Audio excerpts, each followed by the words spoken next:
Well, good afternoon, everyone. My name is Jenna Villani. I'm the Executive Director of Alumni Relations here at William Paterson University, and I'm delighted to welcome you to today's webinar, Women's Suffrage in New Jersey. So 2020 marks the 100th anniversary of the 19th Amendment, which gave American women the right to vote. The centennial is a good time to look back at the long history of the women's suffrage movement in New Jersey, which began in the 1850s and which was led by women such as Lucy Stone of Orange, Alice Paul of Mount Laurel, and Lillian Feickert of Plainfield. This illustrated talk will discuss some of the important events and people of the women's suffrage movement in New Jersey, including the often overlooked contributions of African American and immigrant women. And this session is offered by the Office of Alumni Relations here at William Paterson University. So before we get started, I'd just like to go over some details on how this webinar will work today. So first off, upon entry, your microphones and videos have been turned off, and we kindly ask that you please keep your microphone muted and video off throughout the presentation. We welcome questions and would like this to be interactive, so please feel free to type your questions into the chat box throughout the webinar, and we'll take some time to answer those questions at the end of the presentation. Please note that today's session is being recorded and will be available on demand after the session. And depending on your settings, you're probably seeing the presentation on your screen and the speakers on the right hand of your screen. Just to note that you can move the little video box around or minimize it if it is blocking the presentation or photos at all. And so now it's my pleasure to introduce today's speaker. George Robb has been a professor of history at William Paterson University since 1993. He received his PhD from Northwestern University. His most recent book is Ladies of the Ticker, Women and Wall Street from the Gilded Age to the Great Depression, which was published in 2017. And now I am happy to turn it over to Professor George Robb.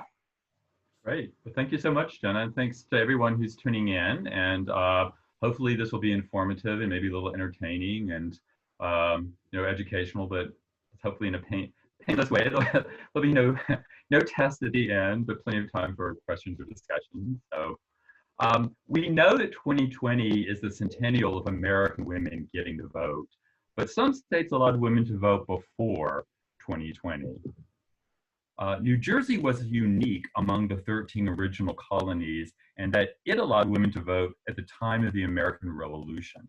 New Jersey's new state constitution in 1776 allowed anyone to vote who owned property worth 50 pounds.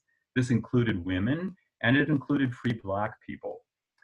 Now, since married women in New Jersey could not own property, that was just a provision of English common law, that meant that only single women and widows could vote if they owned that amount of property, but many of them did. Newspaper stories from the period talk about women voting in New Jersey, and historians have recently uncovered old voter rolls with women's signatures on them. This is an illustration from an American magazine from the late 1800s in which the artist is sort of an imagining of seeing at the polls in New Jersey where women in the 1790s are going to vote. Unfortunately, after a generation, there was a conservative backlash in New Jersey. The state assembly disenfranchised women and also Black men. And here you see the language of that act from 1807. So from 1807, only white men who owned property could vote in New Jersey. This property qualification is ended in 1844. So after 1844, just any white man over 21 could vote in New Jersey, but women remain disenfranchised, as do Black men. Black men get to vote with the 15th Amendment after the Civil War, but women in New Jersey remained disenfranchised. So in New Jersey, women's suffrage activists were not merely demanding the right to vote, they were demanding the restitution of a right that they had once enjoyed. An organized suffrage movement began in the United States in the 1840s. It began in New Jersey around that same time as well, and it was closely allied with the movement to abolish slavery. These two women, Angelina and Sarah Grimke, were pioneering abolitionists who had originally come from South Carolina, but they also became leading advocates of women's suffrage. They were run out of South Carolina, not surprisingly, because of their abolitionist views. In the 1840s, they were living in New Jersey. The Sisters ran a school in Belleville, New Jersey, that admitted both Black and white students. And that was almost unheard of at the time, to have desegregated or an interracial education. The most famous New Jersey suffragists during the 1850s and the 1860s were Lucy Stone and Antoinette Brown Blackwell. Stone was originally from Massachusetts and Brown from New York. They were sisters-in-law. They were married to brothers. They were married to the Blackwell brothers. But interestingly, both women continue to use their maiden names. Lucy Stone always went by Lucy Stone, which is very unusual at the time. Antoinette Brown Blackwell used her husband's name and her own. So she went by Brown Blackwell, and all of their children used the name Brown Blackwell, which again was very unusual at the time. They lived near each other, first in Orange, New Jersey, and later in Newark. Lucy Stone engaged in one of the first acts of civil disobedience related to women's suffrage, when she refused to pay her property taxes on her house in Orange in 1858. Her letter to the tax collector invoked the principles of the American Revolution. And you see an excerpt from the letter here where she's basically saying, we fought a revolution in this country where we should not be taxed unless we were represented in government, and women like myself have to pay taxes, and yet I don't have government representation, and this is un-American. Unfortunately, the local tax office in Orange was not sympathetic to her argument. Officials seized furniture from Stone's house and they sold it at public auction to raise money to cover the tax bill. The first state suffrage organization in America was the New Jersey State Women's Suffrage Association. So New Jersey was the first state to have its own state suffrage organization. This was founded in Vineland, New Jersey in 1867. And at the time, Vineland was a very progressive community in southern New Jersey that was a center of abolitionist activity, and later it was a center of socialism in New Jersey. In 1868, 172 women in Vineland, including 4 Black women, attempted to vote in that year's presidential election. When local officials refused women's ballots, they made their own ballot box to cast their votes. This ballot box still exists. You can see it at the Vineland Historical Society. Amazingly, has been preserved. But what's interesting is this protest vote by the Vineland women in 1868 led to a wave of similar kinds of attempts by women to go to polling places on election day and try to cast their ballot. So these women in New Jersey started a national trend, and it's more evidence of how New Jersey was in many ways in the forefront of the suffrage movement in the early years. Elizabeth Cady Stanton, a lot of people would consider her to be one of the handful of women who began an organized suffrage movement. She is one of the women who organized the first conference, the Seneca Falls Conference in 1848 in upstate New York, in which a group of women and some sympathetic men met, and it was the first time that a group of women publicly advocated for the vote. Now, in 1880, Stanton is now living in Tenafly, New Jersey. It's 30 years later, after Seneca Falls. And in 1880, during the presidential election, she tried to cast her ballot in Tenafly. So this movement of kind of attempted protest votes is still going on. And when officials in Tenafly refused to take her ballot, she makes an impassioned speech about, this is a right New Jersey women once had, and they should still have this right. And she was simply trying to live up to the spirit of 1776. For most of the 19th century, the women's suffrage movement was outside of the mainstream of American society. It was not a mass movement. It was condemned by many ministers, and it was not taken seriously by politicians. So, for example, this is a response that the New Jersey State Assembly made to petitioners in 1868. In 1868, a group of women and some men, mostly from Newark, presented a petition asking the state assembly to give women in New Jersey the vote. Similar petitions had been registered beginning in the 1840s, and the state assembly never took this seriously. Sometimes they would actually hold debates on it, but usually there were mock debates in which members of the assembly just made jokes about it. And here you can see the rebuking the women and almost in biblical language, right? That it's women's duty to submit to men and not to hold power over men. So this is typical of the kind of attitude that I would say that most people, most mainstream society, and certainly politicians in New Jersey, elected officials in New Jersey, just their attitude towards the women's suffrage movement for most of the 1800s. Now, what's interesting is that attitudes begin to change in the 20th century. The suffrage movement grows in size really quite dramatically in the early 20th century. It also becomes less controversial. I mean, it's still controversial, but it's not as controversial as it had been. And there's a lot of things going on. I mean, partly American society is changing. America was becoming more ethnically diverse. Society was also becoming less secular and less religious. Also, greater numbers of women were entering the workforce. More women are working for wages outside the home. Women are becoming better educated, and therefore they are more willing to advocate for their rights, or greater numbers of women are willing to advocate for their rights. There's also this phenomenon of a new generation of younger women, often referred to as new women. This is a term that becomes popularized in the 1890s and in the early 1900s. So the idea is that new women is this younger generation of American women who are less inhibited than their Victorian grandmothers and mothers. They were better educated. Some of them had gone to college.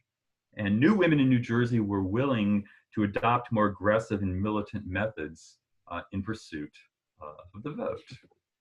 Mary Philbrook would be a good example of a new woman in New Jersey.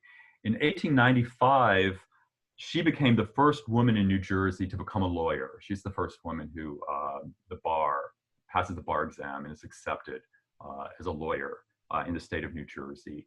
And Philbrook was a very active suffragist. And in 1911, she mounted a legal challenge to the New Jersey state constitution. And she's arguing that the disenfranchisement of women in New Jersey had not been done properly. It was illegal. The 1776 Constitution had granted women the rights to vote, and that right was taken away from them in a process which she said was improper. So that was the basis of her lawsuit. It went all the way to the New Jersey Supreme Court, so I think she was the first woman to plead a case before the New Jersey Supreme Court. It lost, the case lost. I think Philbrook expected that it would lose, but it garnered a lot of publicity, which is certainly something that she and this younger generation of women's suffrage activists were looking for. Mina Van Winkle of Newark was another new woman from New Jersey. She was a pioneering social worker. She worked at settlement houses in New York City, and she became convinced that the suffrage movement needed to broaden its base beyond middle-class women. And in 1908, she founded, along with Harriet Stanton Blatch, Elizabeth Cady Stanton's daughter, Blatch and Van Winkle founded an organization in 1908 that was called the Equality League for Self-Supporting Women. And Van Winkle was in charge of this organization in New Jersey. And pretty soon the New Jersey branch becomes the main branch. And this organization remains one of the most important suffrage groups in New Jersey up until the point that women get the vote. So the idea is this Equality League for Self-Supporting Women is going to recruit women factory workers and waitresses, shop assistants, secretaries, and teachers to the suffrage cause. So it's going to broaden the movement out to working women and professional women as well. In 1912, the group changed its name to the Women's Political Union, or the WPU. So that's how it's mostly remembered by historians. Suffragists also reached out to immigrant communities. In 1910, 25% of New Jerseyans were foreign-born. And Augusta Parsonette was a Jewish immigrant from Russia, and she became a leader of the WPU, the Women's Political Union in Newark. And after Van Winkle retired from the presidency in 1916, Augusta Parsonette became the new president of the WPU. And so it's women like Parsonette who come from an immigrant background, who's now she's achieved kind of middle class status. Her husband was a pioneering doctor, gynecologist in New Jersey. He was one of the founders of Beth Israel Hospital in Newark. But Parsonette, she could give speeches in English. She could give speeches in Yiddish. So she could do kind of community outreach to Jewish women immigrants in New Jersey. And you had other immigrant women as well, from German backgrounds, Irish, Italian backgrounds, who are becoming more involved and who are being recruited into the suffrage movement in the early 20th century.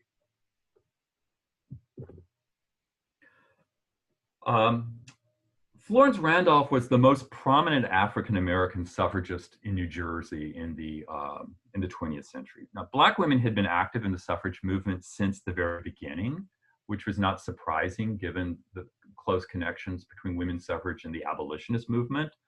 Sojourner Truth was probably the best known Black suffragist from the 1800s, not a New Jerseyan. So of course,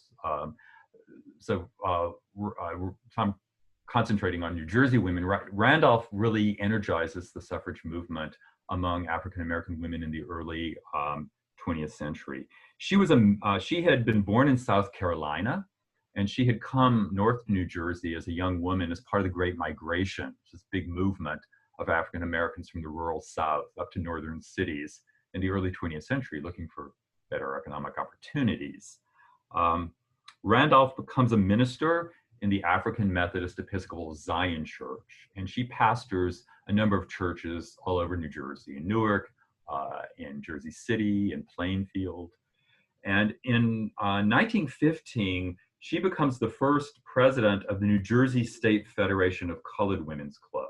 And she's also one of the movers and shakers behind creating this federation of colored women's clubs. And this was the largest organization of Black women in the state of New Jersey. It fought to end segregation and racial discrimination, but it also, very early on in its history, decided that women's suffrage was important. It was important for Black women to get the vote in order to make it possible for them to advocate for some of these other causes. Now, in New Jersey as elsewhere, suffrage organizations were segregated, and white women and Black women belonged to separate suffrage groups, and that doesn't change. But middle-class white suffragists, suffrage leaders realized they needed the support of Black women and Black men, just like they needed the support of immigrants and working-class people. So there's more bridge building during this period. And for example, in 1917, Randolph was invited to join the executive committee of the New Jersey Suffrage Association. So some of the white suffrage leaders asked her to join the executive committee. It's sort of an acknowledgement on their part that they needed to work more closely with Black women. Dorothy Brooks, she's an interesting character. She was known as the baby suff because she started giving public speeches in favor of suffrage when she was like 13 years old. And so people were always impressed at what an energetic and kind of convincing public speaker she was. She also organized a suffrage club among students, high school students at Bayonne High School. She lived in Bayonne. So she's helping to organize a younger generation of women to get out and to advocate for suffrage. And she also was very good at getting publicity, just partly because she was this colorful speaker and because she was so young.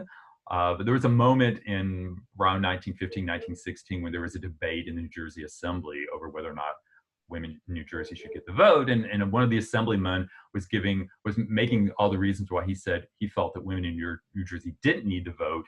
And Dorothy Brooks was up in the visitors gallery, and she like shouted out, interrupted him, like, "You don't know what you're talking about. And I challenge you to a public debate anytime, anywhere in New Jersey." And they kind of dragged her out.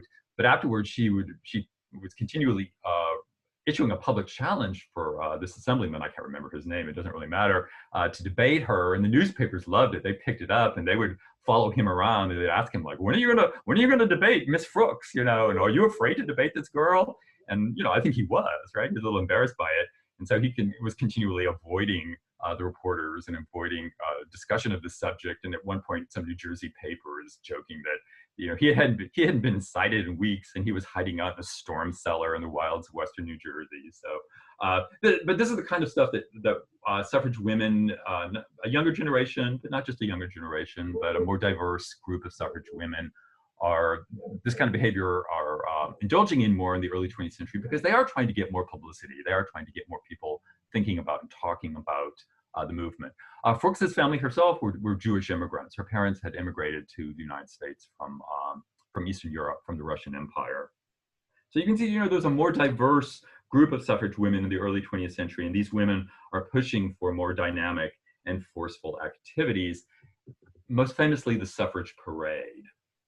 Now, that's interesting, because I think today, when we picture the women's suffrage movement, we think about parades. We think about women marching down the street with banners, wearing sashes that say "Votes for Women," carrying signs that say "Votes for Women," as you see these women doing here in this photograph. But for the first 60 years of the women's suffrage movement in the United States, no such parades ever took place. The first suffrage parade that happened in the United States was held in New York City in 1910. So it's only in the very last 10 years of the movement that you have these parades. The first suffrage parade that took place in New Jersey was held in Newark on October 26, 1912.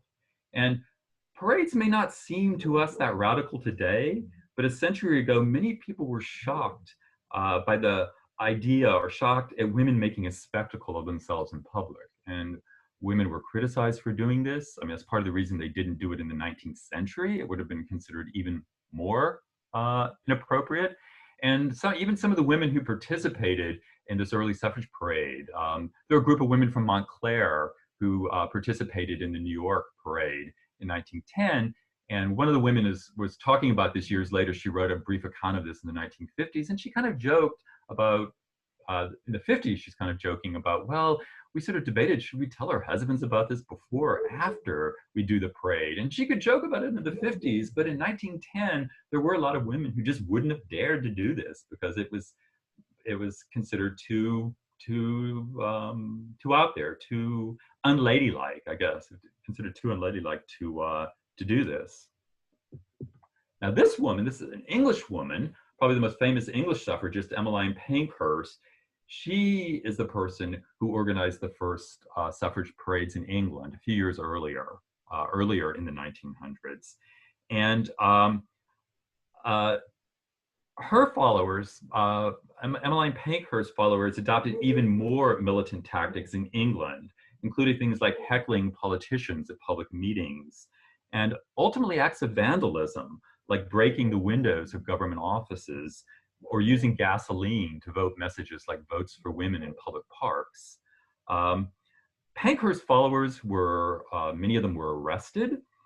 They went on hunger strikes in prisons, demanding that they be treated as political prisoners rather than as criminals. Now, her tactics were very controversial in England, and most English suffragists condemned these sorts of things. But Pankhurst made the suffrage movement in England front page news in a way that it just had never been before. She became very well known in New Jersey. She toured the United States several times, giving public speeches. She's raising money for the suffrage cause in England. She occasionally sometimes came to the United States when there was arrest warrants out for her in England. So here's an advertisement for a talk she's giving in Newark in 1911. And a number of American women who were involved in the suffrage movement, for example, Augusta Parsonette, who I mentioned earlier, is the Jewish immigrant woman in Newark. She heard Pankhurst give a speech in the early 20th century, and she said later, "This is what got me. This is when I went to hear this English woman. I didn't know much about this movement, but she really convinced me this is something important I needed to become involved in." Pankhurst's most famous American disciple was Alice Paul, a young Quaker woman from Moorestown, New Jersey. Paul was studying social work in England in the early 20th century, and she becomes involved in the militant suffrage movement there. So she becomes, as a young American woman studying in England, she becomes involved in Mrs. Pankhurst's movement. She takes part in public protests, and she was arrested. And she spent some time in prison, and she also took place in hunger strikes in English prisons, along with some of Mrs. Pankhurst's followers. Upon her return to the United States, Alice Paul was very influential in radicalizing the American suffrage movement.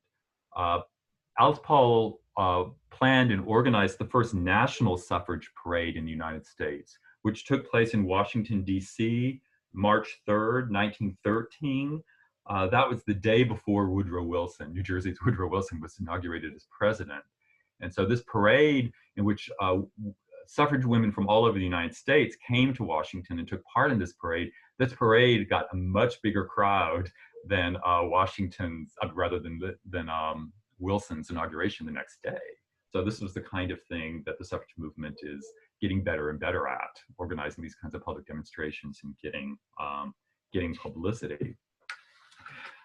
This is a group of suffrage women mostly from New York and New Jersey, who helped to publicize the parade in Washington, D.C. in the weeks before it took place.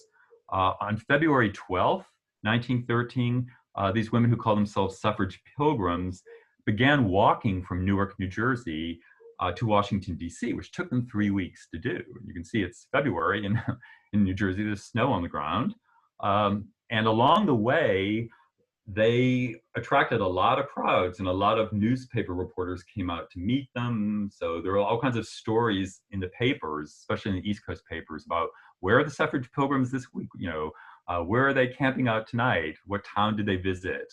What kind of speeches did they make? Did they get a positive reception? Did they get a negative reception? So here they are. This is Lincoln Square in Newark, where they're beginning their march down to Washington, D.C.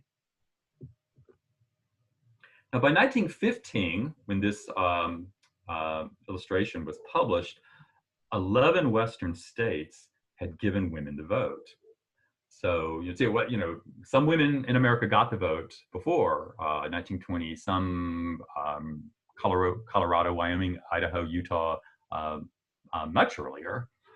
As this map is indicating, the advance of women's suffrage seemed unstoppable. It seemed like it was moving from the west to the east, and this was just inevitable that all states are going to grant women the vote. That was the kind of feeling that a lot of suffragists had in the early 20th century. But this also, the fact that it did seem to be going so well, caused those people who opposed women's suffrage to start organizing against it more aggressively. And I think that's significant, that the organized opposition to the suffrage movement only begins around this time. It's only around 1910 that anti-suffrage people start organizing. And when I talked about earlier in the 1800s, the average person just thought suffrage was ridiculous. It wasn't taken seriously, or most people considered it so far outside the mainstream, you didn't have to bother to organize against it. But by the 20th century, the movement had become so much bigger. There was so much more sympathy to it among different categories of Americans, that those people who opposed it realized, like, this is not something we can just write off as a joke. We need to start organizing better against it. So in New Jersey, in April 1912, there's a creation of an organization, the New Jersey Association Opposed to Women's Suffrage. It's created in Trenton in 1912. This group is led by wealthy white women from New Jersey, like Jennie Tuttle Hobart of Paterson. She was the widow of Garrett Hobart, who had served as vice president under McKinley. Jennie's father had been a Republican power broker in Passaic County, and she was well connected politically. Unfortunately, she's William Paterson's connection to the suffrage movement, right?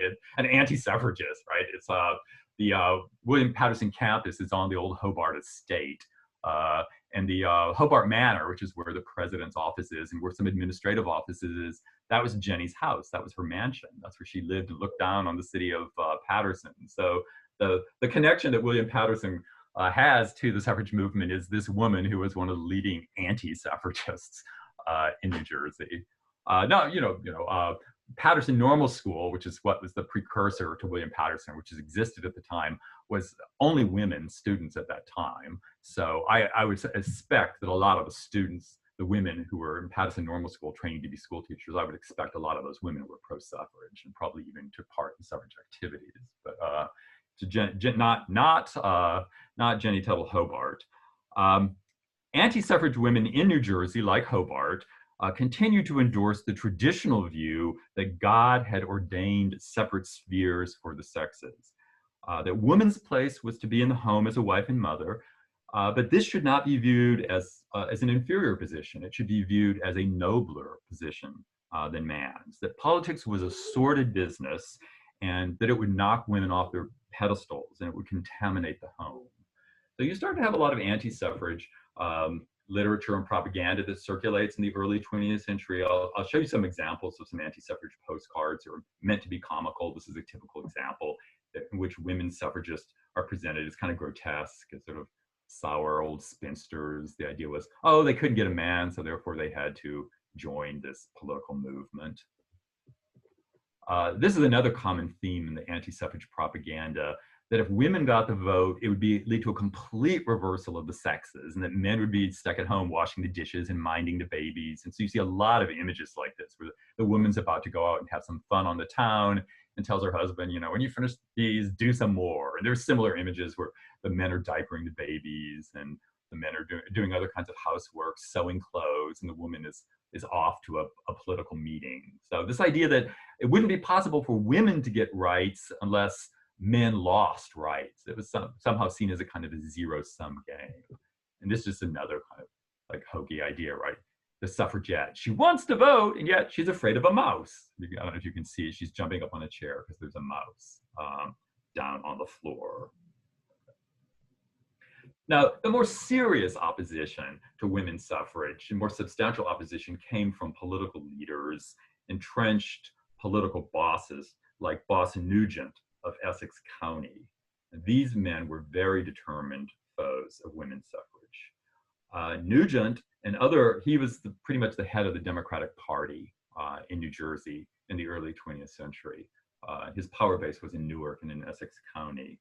But Newark and other New Jersey political bosses feared that women voters would support reform movements to clean up government and to end lucrative patronage politics. They were afraid that when women got the vote, they would put people like Boss Nugent out of business. That was the fear, at least. Right? Business interests in New Jersey and elsewhere also feared that women would support greater corporate regulation, for example, restricting child labor or limiting the manufacture and sale of alcoholic beverages. So the liquor industry in New Jersey, which was huge in New Jersey, was a big foe of women's suffrage. Breweries and saloons constituted a significant part of the New Jersey economy, and they employed many people. There's an image of the Ballantine Brewery. You see how immense it was in Newark. And Newark had a number of breweries at the time. It was probably the biggest beer brewing city in the United States after St. Louis and Milwaukee. So the liquor industry opposed women's suffrage because it feared that it would lead to prohibition. And this was not an irrational fear, because there was a big overlap in the early 20th century between women's suffrage activists and women in the temperance movement. Just like in the 19th century, there was a lot of overlap between the women's suffrage movement and the abolition movement. 1915 is a key moment in New Jersey, because that year the New Jersey Assembly allows there to be a popular referendum. See, on October 19th, 1915, the voters of New Jersey, or really the men of New Jersey, are going to be allowed to vote on whether or not women in New Jersey can get the vote. And then you can see that a couple weeks later, on November 2nd, there are going to be referenda in New York State, Massachusetts, and Pennsylvania. So this moment in 1915 in which 4 very populous, wealthy Eastern states are going to decide on whether women get the vote. And so for suffragists, it looks like this moment in which you've got mostly Western states who are going to have this momentum moving eastward, and large numbers of women on the East Coast it is to be hoped, are going to get the vote. So there is a huge, in the run up to this election on October 19th in New Jersey, there's a huge outpouring of rallies on both sides and public meetings on both sides. This is a notice for an anti-suffrage rally. The Kruger Auditorium, of course, built by the Kruger beer money, not uncoincidentally. You have a lot of, editorials in newspapers, a lot of suffrage and anti-suffrage literature is circulating in this run-up. You've got rallies being held all over the state. In the end, the anti-suffrage forces were better organized and certainly better funded. Leading politicians from both the Democratic and Republican parties in New Jersey spoke out against giving women the vote in 1915. The liquor industry in New Jersey especially spent a lot of money on distributing anti-suffrage pamphlets. So it was a defeat. In fact, it was a big defeat. 60% of the men in New Jersey voted against giving women the vote when this referendum took place. This is the cartoon that appeared the next day, October 20th, in the Newark Evening News. Lute Pease, a well-known editorial cartoonist at the time, in which suffragists are almost mocked like little children. Gone, the ballot box is out of her grasp.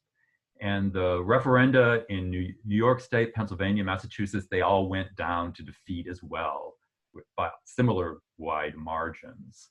So this led national suffrage leaders to reevaluate their strategy and to think that this approach state by state is not going to maybe work.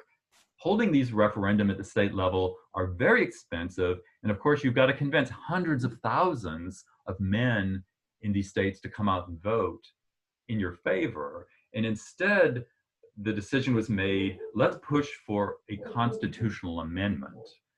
That seemed actually easier to do because then you simply have to convince the majority of men in Congress to endorse that, and that it has to be ratified by 3/4 of the state assemblies. So that means convincing a few hundred men around the country to endorse it. And of course, that didn't prove to be easy either, but that was seen as more doable than the state-by-state approach, especially after this defeat in New Jersey and some of these other states.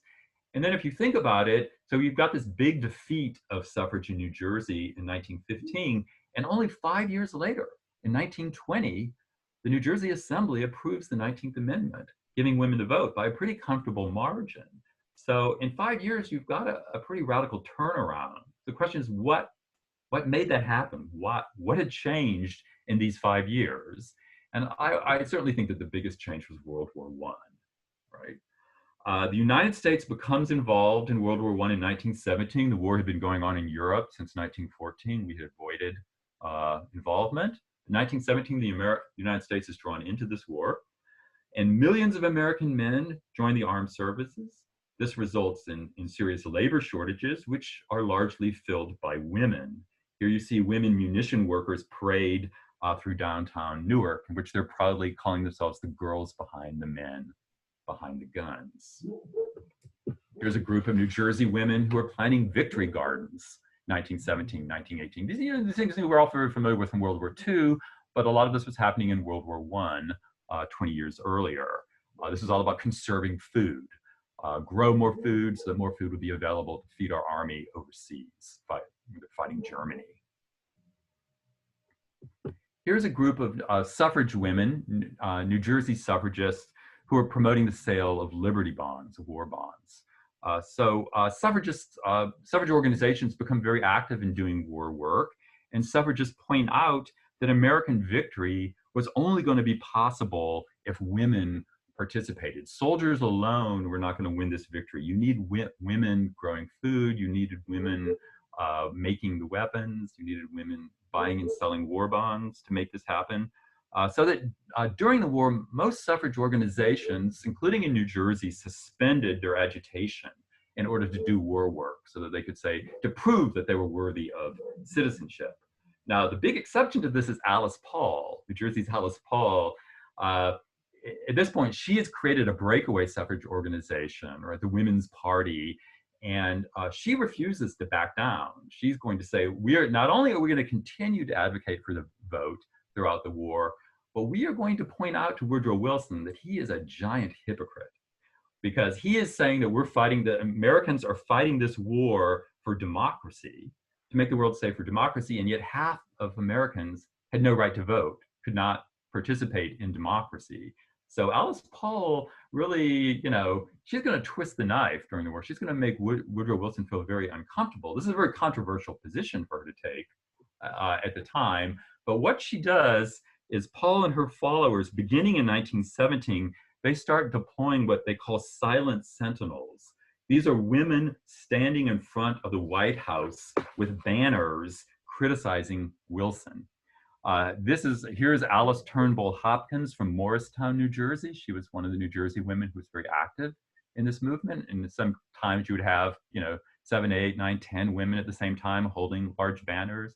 Sometimes even more controversially, they would start calling Woodrow Wilson Kaiser Wilson. It's like, you're just as authoritarian as the German Kaiser.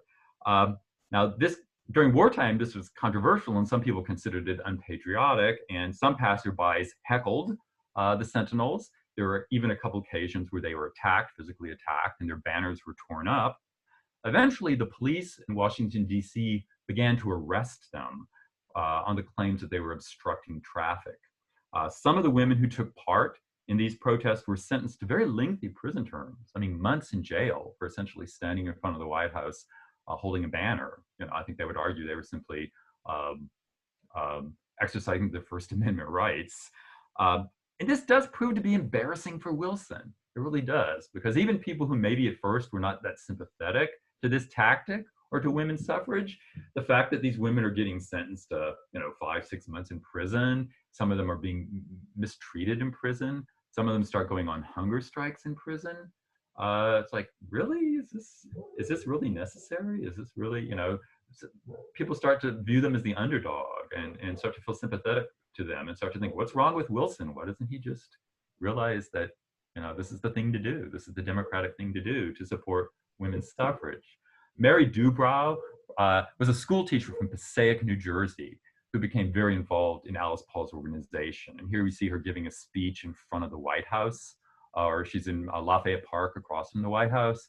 So she took part in these silent sentinels. She got arrested. She went on a hunger strike in jail in Washington. Eventually, Wilson ordered these women to be released because he was fearful some of them might die on this hunger strike and be viewed as martyrs, and that he would look even worse for this. But the protests went on. Finally, eventually, by 1918, Wilson declared that women's suffrage was necessary as a war measure, and that he urged Congress to pass or to authorize a constitutional amendment, a 19th Amendment, giving women the vote. In 1919, both houses of Congress did finally endorse the 19th Amendment, but to become law, 3/4 of the states, or 48 states at the time, so 36 states had to endorse it. It had to be approved by the state legislatures in 36 states.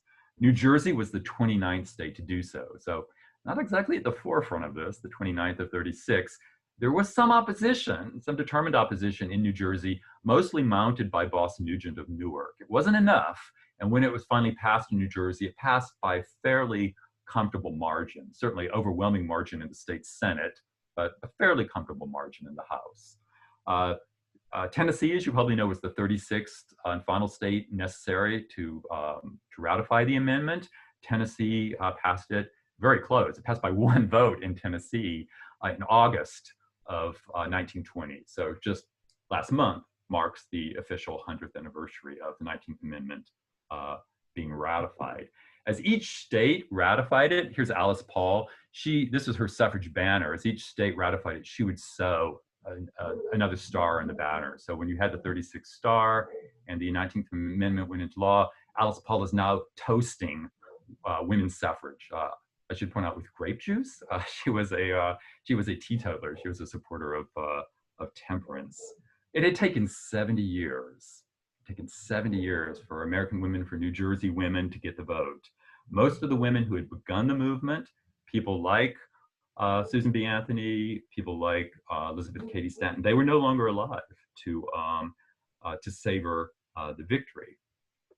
But at least one woman was from New Jersey, Antoinette Brown Blackwell. I mentioned her earlier. I had an image of her earlier, considerably younger, when she was a leading suffrage advocate in New Jersey in the 1850s. She had been involved in the suffrage movement since the 1840s, since the very beginning. She's now 95 years old. She's living in Elizabeth, New Jersey. And she was able to vote in the presidential election in 1920. In 1920, she goes to the polls in Elizabeth to vote. There's a long line of people in front of her, and they all see who, they know her, they see her, and everyone moves out of the way. They let her go to the front of the line and be the first person to vote in the election of Elizabeth. So on that note, I'm going to end. I'm going to end on that nice note. And there's some time for questions. And some people maybe have been texting questions, but now we have time. People have any questions or comments they want to make, happy to entertain that. Thank you for all for sitting through this. Thank you so much. Oh, my pleasure. That was really great. So we do have some questions that have come in through the chat. So the first is, let me just scroll back here. Give me just a moment. Sure, no hurry. So the first question is, if I wanted further information on such persons as Augusta Parsonette and Dorothy Brooks, where would you suggest I start? Oh, so I've got a great suggestion for where to start. There is a new online encyclopedia. It's crowdsourced encyclopedia. It's called the Online Encyclopedia of the United States Suffrage Movement, or something like that. You could easily find it doing a search for that. And it was created by historians at the State University of New York at Binghamton, and it's been women have been added to this. So there's hundreds and hundreds of biographies of suffrage women from all over the United States. I've included some. I've done some of the biographies myself. So the biography of Augusta Parsonette I wrote. I don't know who did Dorothy Brooks, but she's up there.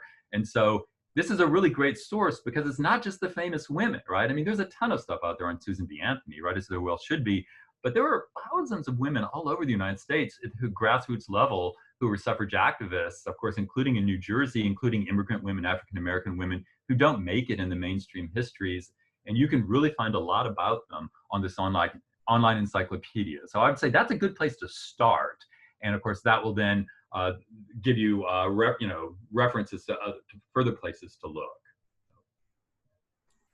Thank you. So the next question is, a distant relative, Carlin, was active in this.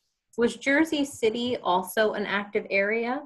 Yeah, it definitely was. I mean, I know the most about Newark because I live in Newark and I'm interested in Newark history, but there was pro-suffrage activism in almost all the New Jersey cities. Paterson had a very active suffrage movement. Immigrant communities there, especially the Jewish community, was very supportive of suffrage. The South Jersey, less so. I mean, Trenton being the state capital, there was a lot. I mean, I'm sure there were pro-suffrage people there as well, but the anti-suffrage movement was maybe a little stronger in South Jersey. But all over the place, little small towns and suburbs all over New Jersey, you'd find by the early 20th century pro-suffrage organizations. Great. So the next question is, any good books to read about the New Jersey women that Professor Robb is speaking about? I don't know any books specifically just about the suffrage movement in New Jersey. That's why I suggested that online encyclopedia where you could just do a search for New Jersey and see who comes up. There are certainly good books on the suffrage movement as a whole. There's a fairly popular one that came out this year called The Woman's Hour, which focuses on it sort of tells the story by focusing on the ratification in Tennessee as the 36th state, but it also uses that as a way to look at the suffrage movement more generally in its final stages. So that's a book that that just came out, and you could easily buy a paperback copy of it online, very cheap. It would also have suggestions for other things to read in its bibliography. Great. So next question up is, didn't anyone say, hey, wait a minute, we had this right, all we are doing is correcting a wrong and a restoration of what was theirs to begin with? that said it all the time. Women in Jersey said it all the time, right? Elizabeth Cady Stanton said it in Tenafly in 1880 when she tried to vote and they told her to get out of the polling station. So yeah, women in Jersey did make that point. And it just, politicians just said, no, forget it. We overturned it. We did a new constitution in 1844 that didn't specify it was going to be male voters. So, but yeah, they certainly did make that argument. It just wasn't, the anti-suffrage people just weren't really interested in listening to it so much. Great, so I think that's all the questions that I see here. If anyone has any other questions, please feel free to enter them now. We do have a few more minutes. If I missed anyone's question, please type it again. I apologize. Okay, so we do have another one in. So the question is, do you think the movie Iron-Jawed Angels is an accurate presentation of the work of Alice Paul? Oh gosh, you would ask me that. It's been so many years since I've seen it. I hesitate to say yes or no about that. Alice Paul and Lucy Burns, who were like big militants in the United States. I think at the time I saw it, I thought it was, but I don't want to say more than that because it has been too long since I've seen it. I do remember it was pretty entertaining. I think it was pretty accurate. That's my recollection, but maybe otherwise. I don't know. I would definitely recommend that to people who are interested in the militant suffrage movement in the United States. There was a movie made about the militant suffrage movement in England a couple of years ago. I think it's called Suffragette or Suffragettes, in which, of all people, Meryl Streep plays Emmeline Pankhurst, right? But of course, she can do any accent, right? So. Any final questions? I mean, anyone who has a question can just shout it out. I mean, if you unmute yourself and ask the question. Sure, yeah. Nat, you can certainly unmute. Everyone feels like it.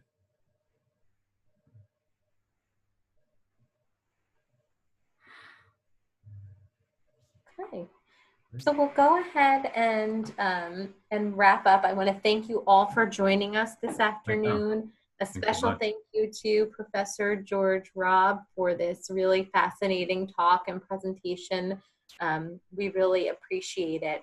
So that'll wrap up our session today. Have a great afternoon.